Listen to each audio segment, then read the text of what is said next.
কথা বলতেছি, প্রথমে আল্লাহর দরবারে শুকরিয়া জ্ঞাপন করছি।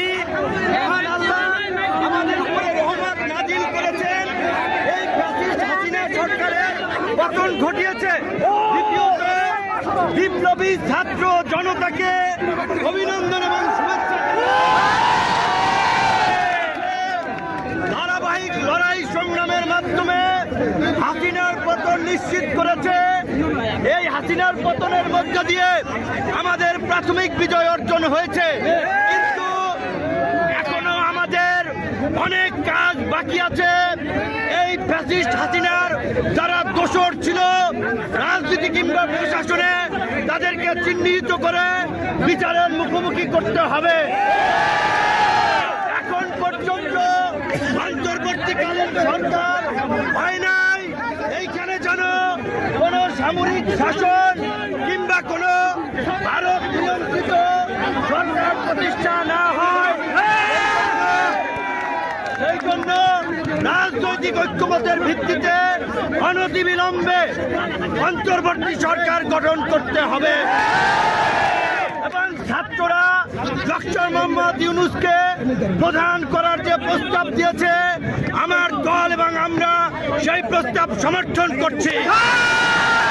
আমরা অনুরোধ জানাবো, আজকে সন্ধ্যার আগে মহামান্য রাষ্ট্রপতি ডক্টর ইউনূসের নেতৃত্বে অন্তর্বর্তীকালীন সরকার গঠন করে বিলুপ্ত উপরে হামলার এদেশীয় এজেন্টদেরকে ব্যবহার করাটা চক্রান্ত করছে। আপনারা সংখ্যালঘুদেরকে নিরাপত্তা দিবেন। সংখ্যালঘু ভাই বোনদেরকে বলবো, এই বাংলাদেশ আপনার আমার আমাদের সকলের, এই দেশই আপনাদের নিরাপদ আশ্রয়স্থল।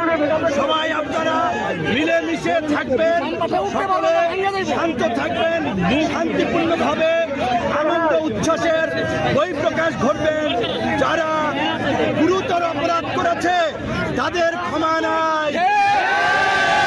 টিভি কার্যালয়ে আমাদেরকে গরু ছাগলের মতো ঝুলাইছে। হারুনের নেতৃত্বে এডিসি শাহীন শাহ, যুগ্ম কমিশনার খন্দকার নুরুন নবী সহ যারা, তাদেরকে অবশ্যই বিচারের মুখোমুখি। আমি বলেছিলাম, লজ্জায় তারা বলেন নাই।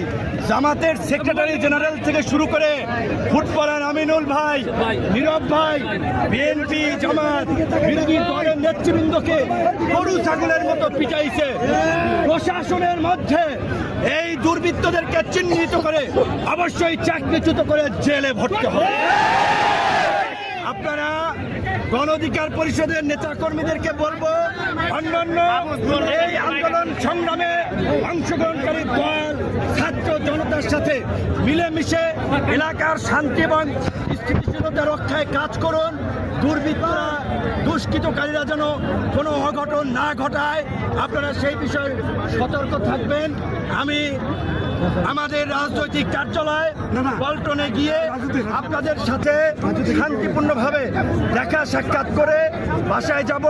তাড়াহুড়ো করবেন না, আমাদের কোনো ভাই যেন পরে আহত না হয়, কেউ যেন কারো দ্বারা সমস্যায় না পড়ে, খেয়াল রাখবেন। আজকে জামিন দেওয়া হয়েছে। আমরা বলতে চাই, শুধুমাত্র জামিনের মাধ্যমে এই ধরনের নেতা কর্মীদেরকে মুক্তি দিলে চলবে না। তাদের নামে যে মামলা দেওয়া হয়েছে, সেই মামলা অনতিবিলম্বে প্রত্যাহার করতে হবে। সাথী বন্ধুগণ, আমরা গতকাল মহামান্য রাষ্ট্রপতির সাথে সংলাপে বসেছিলাম।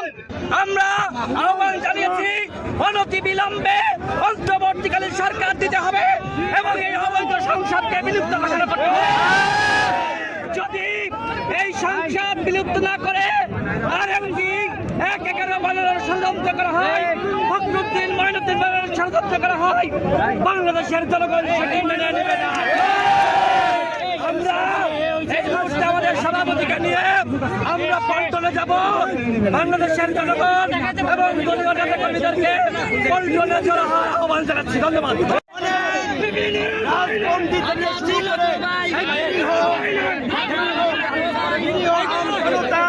কারাবন্দী আছে, অনতিবিলম্বে নির্বাহী আদেশের মাধ্যমে